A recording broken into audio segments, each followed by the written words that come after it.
আজকে আমি বলবো একটা ড্রেস বানাতে গেলে কি কি জানা দরকার। এটা একটা ড্রেসের ছবি এঁকে নিয়েছি। এটা হলো লেন্থ মানে লম্বা, এটা হলো শোল্ডার মানে কাঁধ,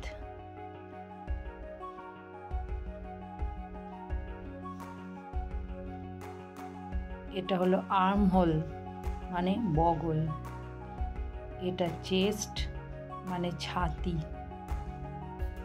এটা ওয়েস্ট মানে কোমর, এটা নেক ফ্রন্ট নেক, এটা ব্যাক নেক, এটা হিপ বা পাছা। এইটুকু মেজারমেন্ট জানলেই একটা ড্রেস বানানো যেতে পারে। আমি 3-4 বছরের মেয়ের একটা অ্যাপ্রক্স মেজারমেন্ট লিখে নিয়েছি। কেউ একটু বেশি হেলদি হলে তার মেজারমেন্ট একটু আলাদা হবে, কেউ যদি একটু রোগা হয় তার মেজারমেন্ট আলাদা হবে। অ্যাপ্রক্স এই মেজারমেন্টেই হতে পারে একজন। কাটিং আমি পরের ভিডিওতে দেখাবো।